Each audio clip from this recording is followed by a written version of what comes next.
তো হ্যালো বন্ধুরা, আবার একটা নতুন ভিডিও নিয়ে আমি আপনাদের সামনে চলে এসেছি। আজকে যে ভিডিওটা হতে চলেছে বন্ধুরা, খুবই গুরুত্বপূর্ণ এবং ইন্টারেস্টিং ভিডিও। এই ভিডিওটা আমি রিঅ্যাকশন দিতে চলেছি বন্ধু। রসুলকে নিয়ে একজন খ্রিস্টান খারাপ মন্তব্য বলেছিল, তাই ডক্টর জাকির নায়েক পুরো খ্রিস্টান বিশ্বকে চ্যালেঞ্জ করলেন কিছু প্রশ্ন উত্তর দিয়ে।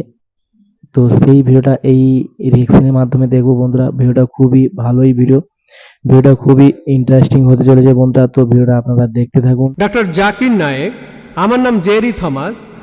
আমি ওসমানিয়া ইউনিভার্সিটিতে সাংবাদিকতার উপর রিসার্চ করছি। আমরা কয়েকজন বন্ধু মিলে একটা ওয়েবসাইট খুলেছি, সাক্ষীটাইম.com। আপনার কাছে আমার প্রশ্ন, 1 নাম্বার, আমি সবসময় জানতাম যে হাদিস ছাড়া কোরআন অসম্পূর্ণ। এখন আপনি অন্য ধর্মগ্রন্থের কথাও বললেন, আপনি বাইবেলের কথাও বললেন, কিন্তু বাইবেল বলছে যে যীশুখ্রিস্টকে বিশ্বাস করে না সে খ্রিস্ট বিরোধীদের দলে সামিল হয়। এটা একটা ভবিষ্যৎবাণী। আমি এমনও শুনেছি যে হাদিস বলছে যে মোহাম্মদ জাদুবিদ্যার সাহায্য নিয়েছিল। এখানে আপনার বক্তব্যটা কি? ভাই, আপনি প্রশ্ন করলেন আর আপনি বেশ কিছু মন্তব্য করলেন। আপনি বললেন যে আপনি জানেন যে হাদিস ছাড়া পবিত্র কোরআন অসম্পূর্ণ। এখানে আপনি অন্য ধর্মগ্রন্থের কথা শুনলেন, তার মানে ওনার মতে বাইবেলের উদ্ধৃতি দিলে সে কথা মানতে হবে। আর বাইবেল বলছে যিশু বা ঈসা আলাইহিস সালামকে যে বিশ্বাস করবে না সে দোজখে যাবে, ইত্যাদি ইত্যাদি। এখানে আমার মন্তব্য কি? 1 নম্বর পয়েন্ট, হাদিস ছাড়া পবিত্র কোরআন অসম্পূর্ণ নয়। কোরআন একটা স্বয়ংসম্পূর্ণ বই। তবে কোরআনের কথাগুলো বুঝতে গেলে আপনাকে এগুলোর ব্যাখ্যা পড়ে দেখতে হবে। আর হাদিস হলো পবিত্র কোরআনের ব্যাখ্যা, যে কথাগুলো বলে গিয়েছেন নবীজি সাল্লাল্লাহু আলাইহি সাল্লাম। পবিত্র কোরআন একটা সম্পূর্ণ বই, আলহামদুলিল্লাহ স্বয়ংসম্পূর্ণ। তবে আপনি যদি সেগুলো আরো বিস্তারিতভাবে জানতে চান, তখন আপনি পড়বেন যে কথাগুলো বলে গিয়েছেন নবীজি মুহাম্মদ সাল্লাল্লাহু আলাইহি সাল্লাম। আমরা বলি সহিহ হাদিস। একটা কথা বলি, অন্যান্য ধর্মগ্রন্থের উদ্ধৃতি দিয়েছি, তার মানে এই না আমি মানি যে অন্যান্য ধর্মগ্রন্থ আল্লাহর বাণী। প্লিজ আমাকে ভুল বুঝবেন না। আমি এখানে কোরআনের কথা মতো কাজ করেছি। আল্লাহ পবিত্র কোরআনে বলেছেন, সূরা ইমরানের 64 নম্বর আয়াতে উল্লেখ করা হয়েছে, তাআলা ইলা কালিমাতিন সাওয়াইম বাইনানা ওয়া বাইনাকুম, এসো সেই কথায় যাহা আমাদের ও তোমাদের মধ্যে এক। আমি সাদৃশ্যের কথা বলছি। পবিত্র কোরআনের সূরা রাদের 38 নম্বর আয়াতে উল্লেখ করা হয়েছে, ওয়ালিকুল্লি কওমিন হাদ, প্রত্যেক যুগে আমি কিতাব নাজিল করেছি। আল্লাহ তাআলা অনেক কিতাব নাজিল করেছেন। পবিত্র কোরআনে 4টার নাম উল্লেখ করা হয়েছে, তাওরাত, জাবুর, ইনজিল এবং কোরআন। তাওরাত হলো সেই ওহী আসমানি কিতাব যেটা নাজিল হয়েছিল মুসা আলাইহিস সালামের উপর। জাবুর আরেকটা আসমানি কিতাব নাজিল হয়েছিল দাউদ আলাইহিস সালামের উপর। ইনজিল হলো সেই আসমানি কিতাব যেটা নাজিল হয়েছিল ঈসা আলাইহিস সালামের উপর। আর কোরআন হলো সর্বশেষ ও চূড়ান্ত আসমানি কিতাব, নাজিল হয়েছিল সর্বশেষ ও চূড়ান্ত নবী মুহাম্মদ সাল্লাল্লাহু আলাইহি সাল্লামের উপর। এখন আগের সবগুলো আসমানি কিতাব এসেছিল নির্দিষ্ট সম্প্রদায়ের মানুষের জন্য, আর সেই কিতাবের নির্দেশগুলো ছিল একটা নির্দিষ্ট সময়ের জন্য। তাই আল্লাহ তাআলা চাননি যে এই কিতাবগুলো অবিকৃত অবস্থায় থাকুক। কিন্তু কোরআন হলো সর্বশেষ আসমানি কিতাব। আল্লাহ কোরআনে বলেছেন, সূরা হিজরের 9 নম্বর আয়াতে উল্লেখ করা হয়েছে, আমি কোরআন অবতীর্ণ করেছি আর আমি সংরক্ষণ করে রাখব। কোরআন হলো একমাত্র ধর্মীয় গ্রন্থ পুরো পৃথিবীর মধ্যে যেটা এখনো অবিকৃত অবস্থায় আছে। শুধু আমি বলছি না, ধর্মের উপরে বিভিন্ন বিশেষজ্ঞরা বলছেন। তাদের একজন উইলিয়াম মুর, তিনি ইসলামের বিরুদ্ধে তীব্র সমালোচনা করতেন। তিনি খ্রিস্টান ছিলেন। 200 বছর আগে তিনি বলেছিলেন, আর কোনো ধর্মীয় গ্রন্থ নেই যেটা এখনো অবিকৃত অবস্থায় আছে 1200 বছরের বেশি সময় ধরে। এখন বললে 1400 বছরেরও বেশি। এই কোরআনের মতো তিনি খ্রিস্টান ছিলেন, ইসলাম ধর্মের তীব্র সমালোচক ছিলেন। তিনি সত্যি কথাটা স্বীকার করেছেন, কোরআন অবিকৃত অবস্থায় আছে। কিন্তু অন্যান্য সব ধর্মগ্রন্থ সেগুলোর কথা বদলে গেছে, এমনকি বাইবেলও। আমি বাইবেলকে আল্লাহ তাআলার বাণী বলে মানি না। আমরা মুসলিমরা বিশ্বাস করি সেই ওহীতে যেটা দেওয়া হয়েছিল ঈসা আলাইহিস সালামকে, ইনজিল। কিন্তু এখন আমরা যে বাইবেলটা দেখি, এই বইটা একটা মিশ্রণ। এখানে আল্লাহর বাণী থাকতে পারে, কোরআনের সাথে মিললে আমিও আপত্তি না করে মেনে নেব এটা আল্লাহর বাণী। এছাড়াও নবীদের বলা কথা আছে, এখানে ঐতিহাসিকদের বলা কথাও আছে। দুঃখের সাথে জানাচ্ছি, বাইবেলে পর্নোগ্রাফিও আছে। আমি উদ্ধৃতি দিতে পারবো না, আমি পারবো না। বাইবেলে আছে অনেক পরস্পর বিরোধী কথা, বৈজ্ঞানিক ভুল, গাণিতিক ভুল, সেগুলোর কথা এখানে বলছি না। আমি বিতর্ক করেছিলাম ডক্টর উইলিয়াম ক্যাম্বেলের সাথে। ইনি ইসলামের বিরুদ্ধে একটা বই লিখেছিলেন, Quran and Bible in the light of history and science. বলেছিলেন কোরআনে 30টা বৈজ্ঞানিক ভুল আছে। আমি আমেরিকায় গিয়েছিলাম। আমেরিকায় আমরা বিতর্ক করেছিলাম 2000 সালের 1 এপ্রিল, আর টপিক ছিল Quran and Bible in the light of science. তার সব অভিযোগের উত্তর আমি দিয়েছিলাম। তারপর আমি যখন বাইবেলের 38টা ভুলের কথা বললাম, তিনি সেগুলোর উত্তর দিতে পারেননি। পবিত্র কোরআনের সূরা বাকারার 79 নম্বর আয়াতে উল্লেখ করা হয়েছে, فويل للذين يكتبون الكتاب بأيديهم ثم يقولون هذا من عند الله ليشتروا به ثمنا قليلا فويل لهم مما كتبت أيديهم ويل لهم مما يكسبون। দুর্ভোগ তাদের যারা নিজ হাতে কিতাব রচনা করে আর বলে এটা আল্লাহর ওহী। উচ্চমূল্য পাওয়ার জন্য তারা কথা বলে, যা লিখেছে সেজন্য শাস্তি তাদের, যা উপার্জন করেছে সেজন্য শাস্তি তাদের। তাই বর্তমানের বাইবেল, হয়তো জানেন এই বাইবেল শব্দটা এটা বাইবেলের মধ্যে কোথাও নেই। এটা এসেছে গ্রিক শব্দ বিবলস থেকে, অর্থাৎ অনেক বই মিলে একটা বই। আর বিশেষজ্ঞরা এখন বলেন এই বাইবেল লিখেছে অনেকজন লেখক, আমি বলছি না, খ্রিস্টান বিশেষজ্ঞরা। তাই বর্তমানের বাইবেলকে আমি আল্লাহর বাণী বলে মনে করি না। একইভাবে যদি জিজ্ঞেস করেন আমি বেদকে আল্লাহর বাণী বলে মনে করি কিনা, বৌদ্ধ ধর্মগ্রন্থগুলোকে আল্লাহর বাণী বলে মনে করি কিনা, পার্সি ধর্মগ্রন্থগুলোকে আল্লাহর বাণী বলে মানি কিনা, আমি এখন বলবো হতে পারে আল্লাহর বাণী, নাও হতে পারে আল্লাহর বাণী। আল্লাহ সুবহানাহু ওয়া তাআলা অনেক ওহী নাজিল করেছেন, অনেক কিতাব, কোরআনে 4টার নাম উল্লেখ আছে, তবে এছাড়াও আছে যেমন সুফে ইব্রাহিম, এরকম অনেক আছে। আমি এখানে বলবো হতে পারে হিন্দু ধর্মগ্রন্থ হতে পারে আল্লাহর বাণী, হতে পারে বৌদ্ধ ধর্মগ্রন্থ সেগুলো আল্লাহর বাণী, তারপর পার্সি ধর্মগ্রন্থ আল্লাহর বাণী হতে পারে, কিন্তু আসমানি কিতাব হলেও সেগুলো নির্দিষ্ট জাতি আর নির্দিষ্ট সময়ের জন্য। এখন আপনি মানবেন সর্বশেষ ও চূড়ান্ত কিতাব, সেটা হলো পবিত্র কোরআন। তাহলে প্রত্যেক মানুষই, হোক তার দেশ ইন্ডিয়ায়, আমেরিকাতে, কানাডায়, ইংল্যান্ডে, সিঙ্গাপুরে, সৌদি আরবে, প্রত্যেক মানুষই সর্বশেষ ও চূড়ান্ত ওহী মানবে, অর্থাৎ পবিত্র কোরআন আর সর্বশেষ নবী মুহাম্মদ সাল্লাল্লাহু আলাইহি সাল্লামকে মেনে চলবে। আমি বলছি না যে হিন্দু ধর্মগ্রন্থগুলো আল্লাহর বাণী, আর আল্লাহর বাণী হলেও সেটা নির্দিষ্ট সময়ে নির্দিষ্ট জাতির জন্য ছিল।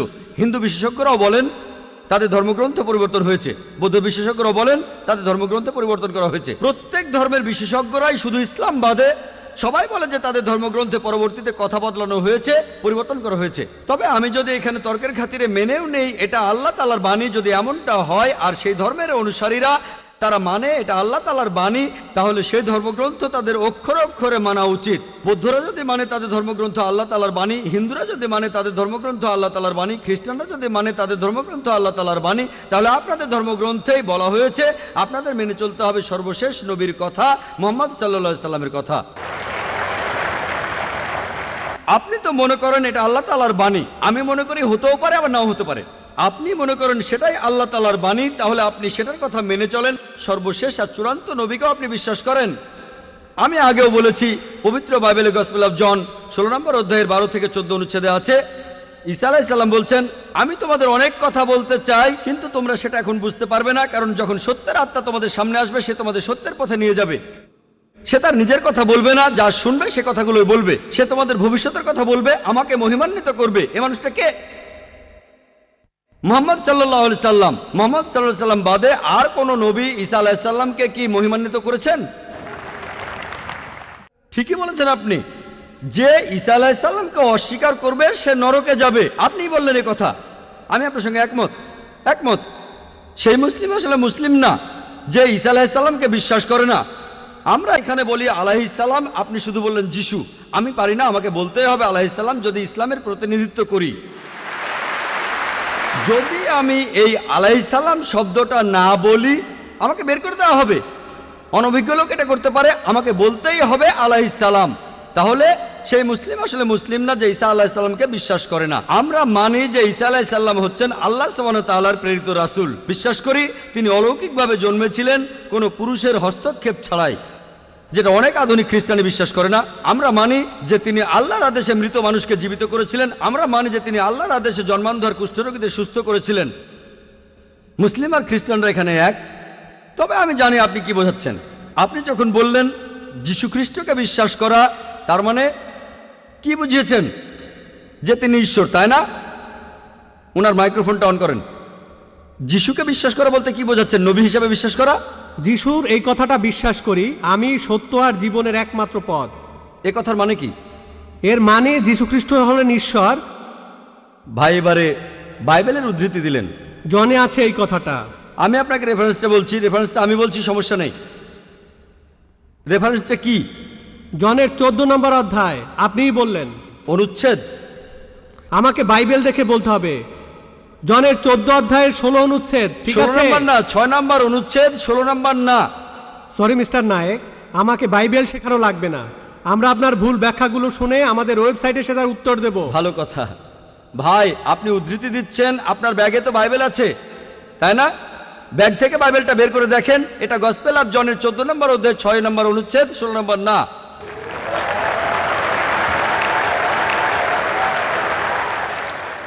আর আপনি বললেন ঈসা মসীহ আলাইহিস সালাম, তিনি বলেছেন যে তিনি ছিলেন ঈশ্বর। আপনার প্রশ্নতে পরে আসছি। প্রশ্নের উত্তরটা দেওয়ার আগে আমি একটা কথা বলে নিই। আমি বাইবেল পড়েছি, গোটা বাইবেলের মধ্যে পরিষ্কারভাবে বলা এমন একটা কথাও নেই যেখানে যিশু বা ঈসা আলাইহিস সালাম নিজে বলেছেন আমি ঈশ্বর আর আমার উপাসনা করো। যদি কোনো খ্রিস্টান আমাকে দেখাতে পারেন গোটা বাইবেলের মধ্যে পরিষ্কারভাবে বলা মাত্র একটি কথা যে ঈসা আলাইহিস সালাম নিজেই বলেছেন যে আমি ঈশ্বর আর আমার উপাসনা করো, তাহলে আমি ডক্টর জাকির নায়েক আজকেই খ্রিস্টান ধর্ম গ্রহণ করব। আমি অন্য মুসলিম ভাইদের পক্ষ থেকে এই কথা বলছি না। আমি আমার মাথাটা তরবারির তলে রাখছি। আমি বিভিন্ন ধর্মের উপর একজন ছাত্র। আপনি বাইবেল পড়েছেন আর আমিও পড়েছি বাইবেল। আপনি বললেন যে আপনাকে বাইবেল শেখানো লাগবে না। ঈসা আলাইহিস সালাম এই কথা নিজে বলেছেন, সত্যকে খোঁজো, সত্যই তোমাকে মুক্ত করবে। ইনশাল্লাহ আজকে আপনি সত্য দেখবেন আর ইনশাল্লাহ সত্য আপনাকে মুক্ত করবে। আমি কথাটা আবার বলছি, গোটা বাইবেলে পরিষ্কারভাবে বলা এমন একটা কথাও নেই যেখানে যিশু বা ঈসা আলাইহিস সালাম নিজেই বলেছেন আমি ঈশ্বর আর আমার উপাসনা করো। আপনারা যদি বাইবেল পড়েন, ঈসা আলাইহিস সালাম তার নিজের মুখেই বলেছেন। এটা আছে গসপেল অফ জন 14 নম্বর অধ্যায়ের 28 অনুচ্ছেদে। বলেছেন আমার পিতা আমার চাইতে মহান। গসপেল অফ জন 10 নম্বর অধ্যায়ের 29 অনুচ্ছেদ, আমার পিতা সবার চাইতে মহান। গসপেল অফ ম্যাথিউ 12 নম্বর অধ্যায়ের 28 অনুচ্ছেদ, আমি ঈশ্বরের আত্মার সাহায্যে শয়তানকে তাড়িয়ে দেই।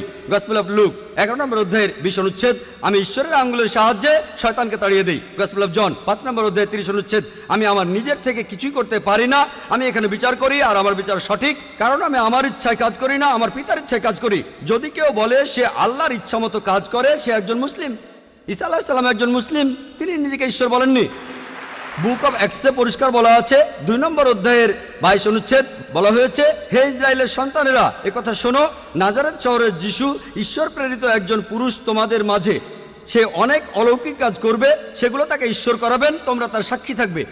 ঈশ্বর প্রেরিত একজন পুরুষ তোমাদের মাঝে, সে অনেক অলৌকিক কাজ করে দেখাবে, ঈশ্বর তাকে দিয়ে করাবেন আর তোমরা তার সাক্ষী থাকবে। তাই বাইবেল স্পষ্ট করে বলছে যে ঈসা আলাইহিস সালাম ছিলেন একজন মানুষ, তিনি আল্লাহ তাআলার প্রেরিত একজন রাসূল, কিন্তু আল্লাহ নন। গোটা বাইবেলের মধ্যে পরিষ্কারভাবে এমন একটা কথাও নেই যেখানে ঈসা আলাইহিস সালাম নিজেই বলেছেন যে আমি ঈশ্বর, আমার উপাসনা করো।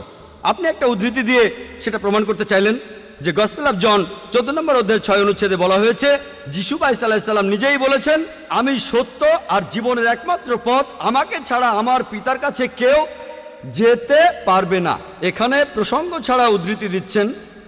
লোকজন পবিত্রকরণের আয়াত নিয়ে প্রসঙ্গ ছাড়া উদ্ধৃতি দেয় দুর্নাম করতে। একইভাবে খ্রিস্টান মিশনারিরা বাইবেলের প্রসঙ্গ ছাড়া উদ্ধৃতি দেয়। আপনাকে একটা সত্য কথা বলি, আপনার বাইবেলটা খোলেন, যদি সন্দেহ থাকে বাইবেলটা খোলেন, প্রসঙ্গ জানতে 1 নম্বর অনুচ্ছেদটা পড়েন। গসপেল অফ জন 14 নম্বর অধ্যায়ের 1 অনুচ্ছেদ বলছে যে তোমরা ভয় পাচ্ছ কেন?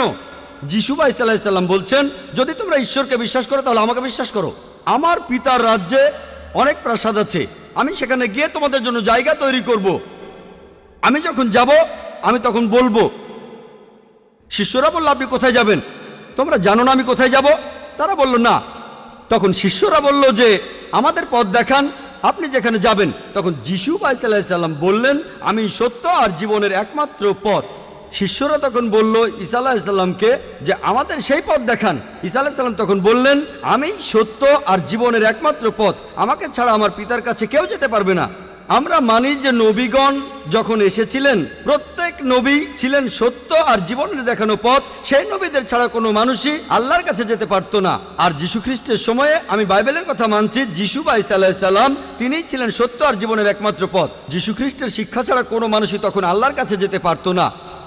মুসা নবীর সময়ে তিনি ছিলেন সত্য আর জীবনের পথ। মুসা আলাইহিস সালামের শিক্ষা ছাড়া কোনো মানুষই আল্লাহর কাছে যেতে পারতো না। এখন দেখেন, ঈসা আলাইহিস সালাম নিজেই বলেছেন, আমি তোমাদের অনেক কথা বলতে চাই। শিষ্যদের বলছেন, এটা আছে গসপেল অফ জন 16 নম্বর অধ্যায়ের 12 থেকে 14 অনুচ্ছেদে, আমি তোমাদের অনেক কথা বলতে চাই, কিন্তু তোমরা সেগুলো এখন বুঝবে না, কারণ যখন সেই সত্যের আত্মা আসবে সে তোমাদের সত্যের পথে নিয়ে যাবে। সে তার নিজের কথা তো বন্ধুরা দেখতে পেলেন ডক্টর জাকির নায়েক যে সমস্ত প্রশ্নের অ্যান্সারগুলি ঠিক সঠিক দিয়েছেন। তো ভিডিওটা দেখে আপনারা সমস্ত কিছু বুঝতে পারলেন। খ্রিস্টান ধর্মের সমস্ত কিছু অ্যান্সার ডক্টর জাকির নায়েক দিয়েছে। তো ভিডিওটা যদি ভালো লেগে থাকে বন্ধুরা লাইক শেয়ার কমেন্ট করবেন এবং চ্যানেলটিকে সাবস্ক্রাইব করবেন।